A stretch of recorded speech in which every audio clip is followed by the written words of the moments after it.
அன்பர்களே வணக்கம். நாம் இன்னைக்கு வீடியோ பதிவில் எதை பற்றின தகவலை பார்க்க போகிறோம் அப்படின்னு பார்த்தீங்கன்னா, அதாவது செய்வனை செஞ்சவனுக்கே திருப்பி விடக்கூடிய ஒரு பிரயோக முறையை பற்றி தான் நம்ம இன்னைக்கு வீடியோ பதிவில் முழுமையாக நம்ம பார்க்க போகிறோம். வீடியோ பதிவுக்குள்ளே போகிறதுக்கு முன்னாடி நம்மளுடைய சிவருத்ர மகாகாளி அருள்வாக்குப்பீடம் சேனலை சப்ஸ்கிரைப் பண்ணாதவங்க சப்ஸ்கிரைப் பண்ணிக்கிங்க. அதாவது உங்களுக்கு நெடு நாட்களாக செய்வனை ஏவல் இந்த மாதிரி மாந்திரிக பிரச்சனையினால ஒரு நபர் உங்களை துன்பப்படுத்திக்கிட்டே இருக்காங்க, அவர்னால நீங்கள் நிம்மதியாகவே வாழ முடியல, இது போல் மாந்திரிக பிரச்சனையை செஞ்சு எங்கள் குடும்பத்தை நாசம் பண்ணிக்கிட்டு இருக்காங்க அப்படிங்கிற நீங்கள் நினச்சிங்க அப்படின்னா, அந்த எதிரி மேலே இந்த பிரயோக முறையை ஒரு தடவை நீங்கள் பிரயோகம் பண்ணினாலே போதும், எப்பேற்பட்ட எதிரியாக இருந்தாலும் என்ன செஞ்சிருவான்னா வீழ்ந்து போயிடுவான். அந்த செய்வனை உங்களுக்கு அவன் செய்வனை செஞ்சாலும் கூட அந்த செய்வனை அப்படியே அவனுக்கே அது திரும்பி போகிற மாதிரி இந்த முறையை ஒரு தடவை நீங்கள் பண்ணி வச்சுக்கிட்டிங்கன்னா, இந்த மாதிரி ஏவல் செய்வனை மந்திர தந்திர விஷயங்களுக்கெல்லாம் நீங்கள் எதிரி நம்ம அழிச்சிருவேன் அப்படிங்கிற அளவுக்கு நீங்கள் பயப்பட வேண்டியதே கிடையாது. ஒரு தடவை இந்த முறையை நீங்கள் பிரயோகம் பண்ணி வச்சுக்கிட்டாலே லைஃப் லாங்கு உங்களுக்கு இந்த முறை உங்களுக்கு பாதுகாப்பு கொடுக்கும். அவன் அப்படி உங்களுக்கு செய்வனை அவன் மறுபடியும் செஞ்சால் கூட அந்த செய்வனை அவனுக்கிட்டே அது திரும்பி போக ஆரம்பிச்சிடும், திரும்பி போய் அவனுக்கு அந்த பிரச்சனைகளை கொடுக்க ஆரம்பிச்சிடும். சரிங்களா? அது போல் முறைகளை நம்ம எப்படி பண்ணுறது அப்படிங்கிறத தான் நம்ம இன்றைக்கி வீடியோ பதிவில் பார்க்க போகிறோம். அதாவது இந்த பூஜையை பண்ணுறதுக்கு என்னென்ன பூஜை பொருட்கள் தேவைப்படும் அப்படின்னு பார்த்திங்கன்னா, அதாவது கரு உண்டான நாட்டுக்கோழியோடைய முட்டை, அதாவது நாட்டுக்கோழி முட்டை போட்டிருக்கோம், அதை அடகாக்கிறதுக்கு வச்சுருப்பாங்க. அடகாத்து அதுக்குள்ளே கரு ஏற்கனவே ஒரு குஞ்சு மாதிரி உருவாகிருக்கும், உள்ளக கரு உருவாகிருக்கும். அந்த தருணத்தில் இருக்கக்கூடிய ஒரு நாட்டுக்கோழி முட்டை ஒன்று எடுத்துக்கோங்க. அடுத்ததாக பார்த்தீங்கன்னா 3 எலுமிச்சம்பழம், நல்ல பெரிய எலுமிச்சம்பழமாக, எந்த ஒரு புள்ளியும் எந்த ஒரு நோயும் இல்லாத எலுமிச்சம்பழமாக பார்த்து 3 எலுமிச்சம்பழம் எடுத்துக்கோங்க. ஒரு எலும்புச்சம்பளத்துக்கு 21 குண்டு ஊசி, அதே மாதிரி 3 எலும்புச்சம்பளத்துக்குமே 21 குண்டு ஊசிகள் எடுத்து வச்சுக்கோங்க. ஏன்னா இந்த எலும்புச்சம்பளத்துக்கு 21, அந்த எலும்புச்சம்பளத்துக்கு 21, இன்னொரு எலும்புச்சம்பளத்துக்கு 21, இதே மாதிரி 3 எலும்புச்சம்பளத்துக்கு 21 குண்டு ஊசிகள் எடுத்து வச்சுக்கோங்க. அடுத்தது பார்த்தீங்கன்னா, உங்களுக்கு தேவையான அளவுக்கு ஒரு செப்பு தகடு ஒன்று கட் பண்ணி வச்சுக்கோங்க.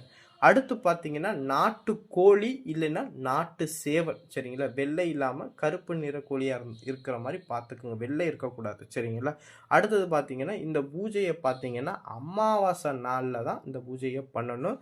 அதுவும் அமாவாசை நாளில் எங்கே பண்ணலாம் அப்படின்னு பார்த்தீங்கன்னா, உங்களுடைய வீட்டு கொல்லைப்புறம், அதாவது தோட்டங்கள் அந்த மாதிரி இடங்களில் பண்ணலாம், மயானத்தில் பண்ணலாம், முச்சந்தியில் பண்ணலாம், குளக்கரைகள் பண்ணலாம், ஏதாவது காடு கரைகளில் வச்சு பண்ணலாம். இதை எக்காரணத்தை கொண்டும் வீட்டு பூஜையிலையோ வீட்டு பக்கத்துலேயோ வச்சு பண்ணிடக்கூடாது. சரிங்களா?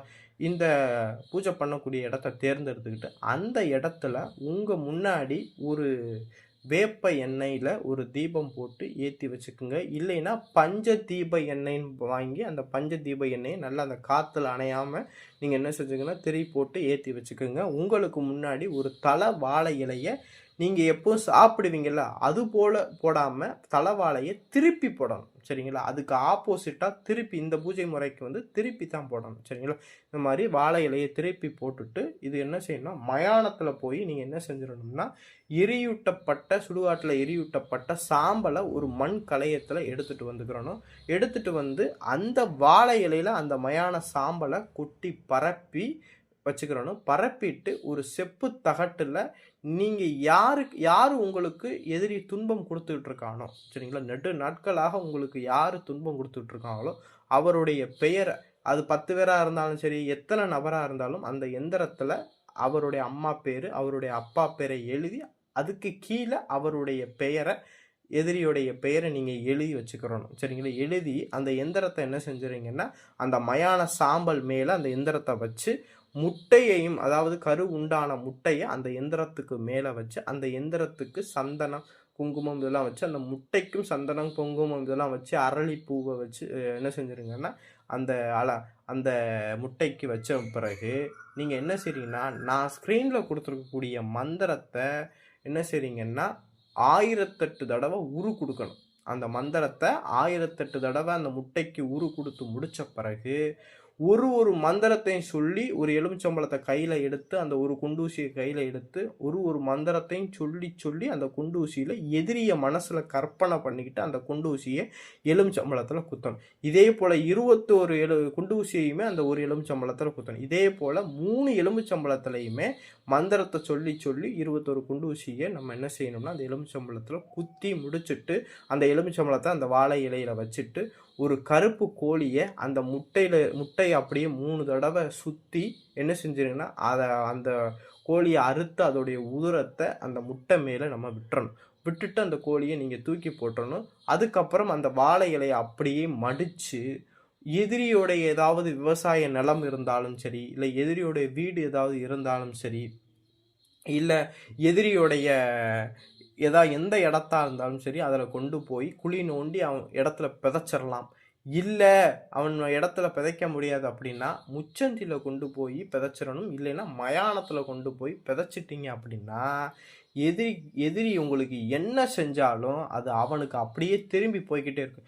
எதிரி போய் ஏதாவது ஒரு மாந்திரிகர்கிட்ட போய் என்ன செய்வான், இந்த மாதிரி இவன் நல்லா இருக்கக்கூடாது அப்படிங்கிற மாதிரி என்ன ஏதாவது செய்வனை இந்த மாதிரி மந்திர தந்திரங்களை வச்சு பண்ணுவான். அப்படி உங்களை அழிக்கணும்னு அவன் பண்ணினானா அது அப்படியே ஆப்போசிட்டாக அவனுக்கே அது திரும்பிடும். சரிங்களா?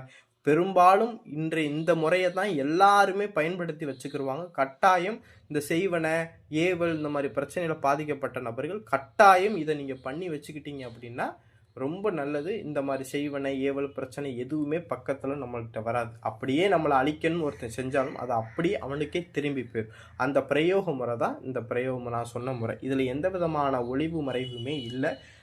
இந்த முறையை நீங்கள் பண்ணிக்கிங்க. பண்ண முடிஞ்சவங்க இந்த முறையை நீங்கள் பண்ணிக்கிறலாம். இதில் நான் எந்த விதமான ஒளிவு முறையுமே ஒழிச்சு சொல்லவே கிடையாது. எல்லாரும் நலம் பெறணும் அப்படிங்கிற நோக்கத்தில் தான் இந்த பதிவை நான் உங்களுக்கு சொல்லியிருக்கேன். இது செய்ய முடியாத பட்சத்தில் ஸ்க்ரீனில் உள்ள வாட்ஸ்அப் நம்பருக்கு தொடர்பு கொண்டு நம்மள்கிட்டையும் செஞ்சு வாங்கிக்கிறலாம். சரிங்களா? வாட்ஸ்அப்பில் கூப்பிடுங்க, யாரும் கால் பண்ண வேணாம் தயவு செய்து. என்னென்னா நிறைய பேர் கால் பண்ணுறதுனால அந்த காலை நம்மளால் எடுக்க முடியல. நம்ம பூஜை பண்ணிக்கிட்டு இருக்கோம். அதனால் அந்த பூஜைகளையும் நம்ம பார்க்கணும், இந்த விஷயங்களையும் நம்ம பார்க்கணும். அதனால் வாட்ஸ்அப்பில் உங்களுடைய ஏதாவது சந்தேகம் இருந்துச்சு அப்படின்னா கேளுங்க, நான் கண்டிப்பாக பதிலளிக்கிறேன். சரிங்களா? இந்த வீடியோ பதிவு பிடிச்சிருந்துச்சு அப்படின்னா நம்மளுடைய சிவருத்ர மகாகாளி அருள்வாக்குப்பீடம் சேனலை சப்ஸ்கிரைப் பண்ணாதவங்க சப்ஸ்கிரைப் பண்ணிக்கிங்க. நன்றி, வணக்கம்.